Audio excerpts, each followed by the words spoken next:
First contact protocol.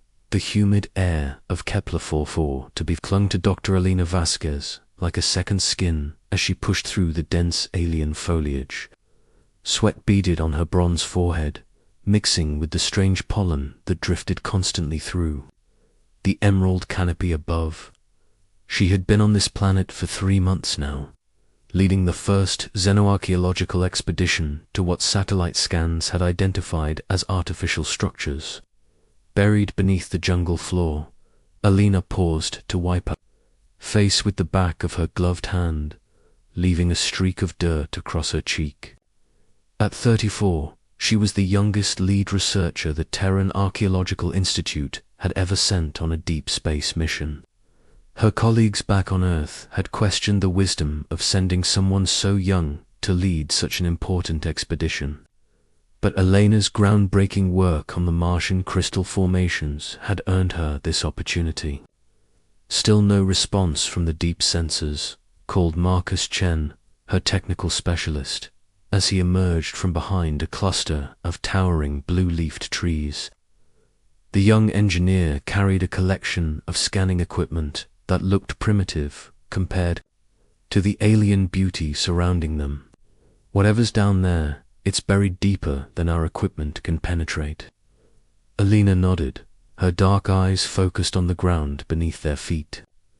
3 days ago, their orbital scanners had detected a massive geometric anomaly approximately 40 meters below the surface. The structure appeared to be artificial, with perfectly symmetrical patterns that definitely didn't occur in nature. More intriguingly, it seemed to extend far beyond what their equipment could map, possibly covering several square kilometers of jungle floor. What about the energy readings? Alina asked, kneeling to examine a section of ground where the jungle floor seemed slightly different. The soil here had a faint crystalline quality, as if tiny fragments of some unknown mineral had been mixed into the earth. Marcus checked his handheld scanner, frowning at the display. That's the weird part. The energy signatures are getting stronger, not weaker. It's almost like whatever's down there is responding to our presence. Alina felt a familiar thrill of discovery coursing through her veins. This was exactly the kind of mystery that had drawn her to xenecology in the first place. During her graduate studies, she had become fascinated by the possibility that humanity might not be the first intelligent species to have developed advanced technology. The universe was simply too vast, too old, for Earth to be unique. She stood up and brushed the strange soil from her hands, noticing how it seemed to shimmer slightly in the filtered sunlight. Marcus, I want you to set up the deep bore scanner. If we can't detect it passively, we'll have to go active. Marcus hesitated. Alina, you know the protocols. We're supposed to maintain minimal environmental impact until we understand what we're dealing with. Alina looked around at the alien jungle surrounding them. Massive trees with spiral bark patterns reached toward a violet sky, their leaves rustling with sounds that were almost musical. Bioluminescent vines wound around the tree trunks like natural fiber optic cables, pulsing with soft blue and green light. In the distance, she could hear the calls of creatures that Earth's taxonomists would never be able to classify. Marcus, look around us, she said quietly. This entire ecosystem is unlike anything we've ever encountered. The bioluminescence alone suggests a level of biological organization that should be impossible without some kind of coordinating intelligence. What if what we found isn't just an artifact? What if it's connected to all of this? Marcus followed, her gaze, his expression shifting from caution to wonder. As a Imagineer, he was trained to look for patterns, for systems and connections. And now that Alina had pointed it out, he could see what she meant. The way the bioluminescent patterns seemed to pulse in synchronized waves across the jungle canopy. the way certain plants appeared to orient themselves toward their human presence, the way the very air seemed to hum with an almost electrical energy. "You think the structure and the jungle are connected?" he said. It wasn't a question. Alina nodded. "I think this entire planet might be one massive integrated system, and I think we've found its central nervous system." They spent the next hour setting up the deep bore scanner, a piece of equipment that could penetrate up to 50 meters of solid rock using focused sound waves. As Marcus calibrated the device, Alina couldn't shake the feeling that they were being watched. Not by hostile eyes, but by something curious, something that was studying them with the same intensity they were studying it. "Ready to scan," Marcus announced. "Are you sure about this? Once we activate this thing, whatever's down there is definitely going to know we're here." Alina looked at the scanner, then at the strange crystalline soil beneath their feet, then up at the bioluminescent canopy above. Every instinct she had developed as a scientist told her they were on the verge of a discovery that would change everything humanity thought it knew about life in the universe. "Do it," she said. Marcus pressed the activation button. The scanner hummed to life, sending focused sound waves deep into the ground. Immediately, their handheld instruments began registering massive energy spikes from below. But more remarkably, the jungle around them began to respond. The bioluminescent vines that had been pulsing slowly and randomly suddenly synchronized, their light patterns becoming more complex and rhythmic. The trees themselves seemed to shift slightly, their spiral bark patterns catching and reflecting light in ways that created intricate visual displays.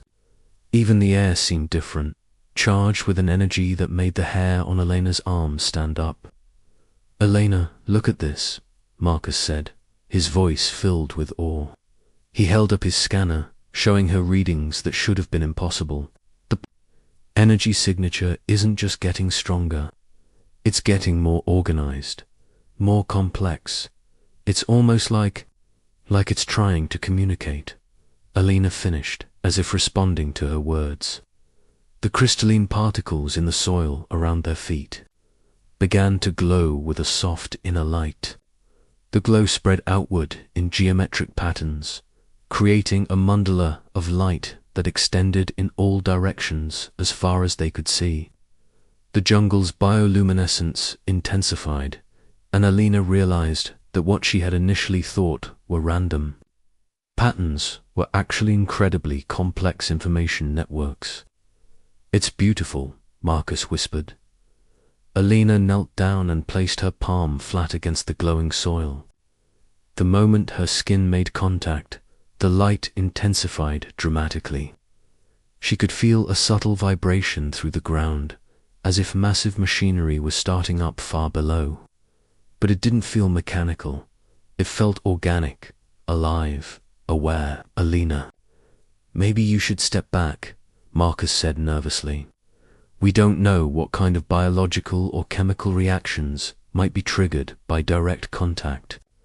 But Alina was transfixed. Through her palm, she could feel something vast and ancient stirring to consciousness.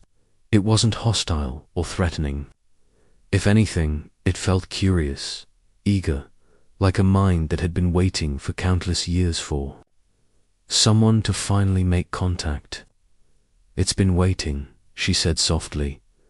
"Marcus, I think it's been waiting for us. Not humans specifically, but for someone like us. Someone curious enough to look deeper, to make contact." The vibrations beneath her hand grew stronger, and suddenly Alina could have sworn she heard something. Not with her ears, but with her mind. A presence, vast and alien, but unmistakably intelligent, reaching out to touch her consciousness with the gentleness of a parent with a newborn child. Marcus watched in amazement as the bioluminescent patterns throughout the jungle began to pulse in rhythm with Elena's heartbeat. The very forest seemed to be syncing itself to her biological rhythms, creating a connection between human and alien that transcended anything either species had ever experienced. Your scanner, Marcus said urgently. Alina looked down at the device strapped to her wrist. The screen, which normally displayed simple energy readings and environmental data, was now showing incredibly complex patterns that looked almost like mathematical equations or perhaps musical notation. As she watched, the patterns grew more sophisticated, as if whatever intelligence was beneath the ground was learning to use their technology to communicate. It's teaching itself our systems, she breathed. It's learning how to talk to us using our own equipment. The presence in her mind grew stronger, and Alina began to understand that what they had discovered wasn't just an alien artifact or even an alien intelligence. It was something far more remarkable. The entire planet was alive, conscious, and had been waiting for millennia for another intelligent species to make contact. The jungle around them continued to pulse with increasing intensity, and Alina realized that their simple decision to activate a scanner had just initiated something that would change the course of human history forever. They had awakened something ancient and powerful, something that had been patiently waiting for the right moment to reveal itself to the universe. As the bioluminescent display reached a crescendo of light and pattern, Alina felt the alien consciousness settling more firmly into contact with her mind. It wasn't invasive or controlling, but rather like a gentle handshake between two beings, meeting for the first time. And in that moment of contact, she understood that this was just the beginning. The network was awakening, and humanity was about to discover that they were not alone in the universe in ways they had never imagined. Possible, the living network, the connection lasted only moments, but to Alina it felt like hours. When the bioluminescent display finally dimmed to its previous gentle glow, she found herself sitting on the ground with Marcus kneeling beside her, his face creased with worry. Alina, talk to me. You've been unresponsive for almost 10 minutes, he said, helping her to her feet. Your vital signs went crazy, then completely stabilized at patterns I've never seen before. Alina looked around at the jungle with new eyes. What had seemed like a beautiful but alien forest before now revealed itself as something far more complex. She could see the patterns now, the way every vine and tree and flowering plant was connected in a vast biological network. The bioluminescent signals weren't just pretty lights, they were data streams. Information flowing through a living computer system that spanned the entire planet. Marcus, we need to contact the ship immediately, she said, her voice filled with urgency and excitement. What we've discovered here changes everything we thought we knew about planetary evolution and intelligence. As Marcus activated their communication array, Alina walked over to where the deep bore scanner was still humming quietly. The device's displays showed readings that were off the charts, but more importantly, they showed organization. Whatever was beneath the ground wasn't just large, it was structured, purposeful, designed. This is Base Camp 1, calling Explorer's Dream, Marcus spoke into his communicator. We need to speak with Captain Rodriguez immediately. Priority Alpha. While they waited for the ship to respond, Alina began taking detailed readings of everything around them. Her handheld scanner, which had previously shown only basic environmental data, was now displaying incredibly sophisticated information about the jungle's biological processes. It was as if the alien intelligence had upgraded their equipment, giving them access to data streams they never knew existed. Alina, you need to see this, Marcus said, pointing to his scanner. The energy signatures aren't just coming from directly below us, they're everywhere. The entire jungle floor is riddled with these structures, all connected, all active.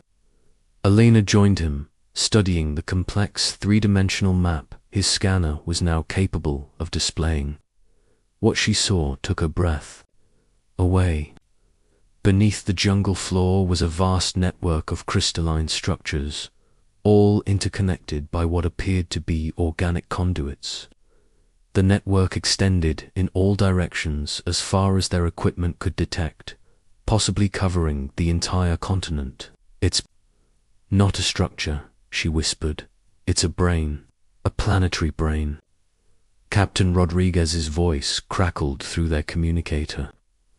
Base Camp 1, this is Rodriguez. What's your status down there? Our orbital sensors are detecting massive energy fluctuations across your entire region. Captain, you need to send down additional science teams. Immediately, Elena responded. We've made contact with what appears to be a planetary intelligence. The entire ecosystem down here is artificial, or at least artificially enhanced. We're looking at technology that makes our most advanced systems look like stone tools. There was a long pause before Rodriguez responded. Dr. Vasquez, are you saying you've made contact with an alien intelligence? Not just an intelligence, Captain. An entire civilization that's integrated itself with the planetary ecosystem. They've been waiting for us. As if responding to her words, the jungle around them began to glow more brightly. But this time, the bioluminescent display was clearly intentional, clearly meant to communicate. Patterns of light moved through the forest canopy like words across a screen, and Elena realized she was beginning to understand some of the simpler patterns. Marcus, are you recording this? She asked. Everything, he confirmed. Elena, your scanner is translating some of these patterns into what looks like mathematical concepts. Look at this. Elena looked at Marcus's scanner display and saw what appeared to be fundamental equations, the mathematical relationships that governed physics, chemistry, and biology. But they were more elegant than anything human science had developed, showing connections and relationships that her species had never discovered. They're teaching us, she said in amazement. They're showing us how the universe really works. Over the next hour, the alien intelligence continued to communicate through the bioluminescent network. Elena and Marcus watched in fascination as their scanning equipment was gradually upgraded with new capabilities, allowing them to perceive layers of reality they had never imagined. They learned that the crystalline structures beneath the ground were indeed artificial, but grown rather than built, integrated seamlessly with the planet's natural systems. The intelligence, which Elena had begun thinking of as the network, had been waiting for millions of years for another spacefaring species to arrive, not to conquer or be conquered, but to share knowledge and perspectives. The network had evolved beyond the need for individual bodies, becoming a collective consciousness that spanned multiple worlds throughout this region of the galaxy. Elena, you need to see this, Marcus said, his voice filled with awe. The network is showing me star charts. They have outposts on dozens of worlds, all connected through some kind of quantum communication system. Elena joined him, studying the three-dimensional star map that their scanner was now displaying. Hundreds of worlds were marked with the same energy signatures they had detected on this planet. The network wasn't just planetary, it was galactic, a vast community of intelligence that had been growing and learning for countless millennia. Why are they showing us this? Elena wondered aloud. The answer came not through their equipment, but directly into her mind. The gentle presence she had felt earlier returned, and with it came understanding. the network had been waiting for. A species like humanity, young, curious, and technologically capable to serve as bridge between the network and the rest of the galaxy. Humans could travel between stars in ways the network could not, while the network could offer knowledge and perspective that humanity desperately needed. They want to partner with us, Alina said. Not absorb us or change us, but work with us. They need our mobility, and we need their knowledge. Captain Rodriguez's voice came through their communicator again. Dr. Vasquez, we're detecting similar energy signatures on 3 other worlds in this system. Whatever you've activated down there, it's spreading. Alina smiled. The network wasn't. Spreading, it was revealing itself. For the first time in millions of years, it had found a species worth revealing itself to. Captain, you need to contact Earth immediately, Alina said. Tell them we've found partners, not subjects for conquest. Tell them we've found teachers. As the day progressed, the network continued to share its knowledge. Alina and Marcus learned about energy systems that could power civilizations without depleting resources, about biological technologies that could heal entire ecosystems, about transportation methods that could cross galactic distances in moments rather than years. But more importantly, they learned about cooperation on a scale humanity had never imagined. The network wasn't a single species that had conquered others. It was a voluntary collective of dozens of different intelligences, each contributing their unique perspectives and capabilities to the whole. Alina, do you understand what this means? Marcus asked, as they watched patterns of light dance through the forest canopy. We're not just discovering alien technology. We're being invited to join the galaxy's most advanced civilization. Alina nodded, but her mind was already racing ahead to the implications. Humanity would have choices to make, difficult choices about how much they were willing to change, how much they were willing to grow. The network was offering them the stars, but it would require abandoning humanity's tendency toward competition and conquest in favor of cooperation and symbiosis. As the alien sun began to set, painting the sky in shades of purple and gold, Alina felt the network's presence settle more permanently into her consciousness, not controlling or overwhelming, but present a gentle, constant reminder that humanity was no longer alone in the universe. Captain Rodriguez, she spoke into her communicator one final time. Tell Earth that Dr. Elena Vasquez has successfully initiated first contact with a galactic civilization. Tell them that humanity's next chapter begins now. The jungle around them pulsed with bioluminescent agreement, and Alina knew that everything was about to change.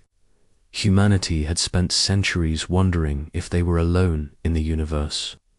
Now they knew they never had been.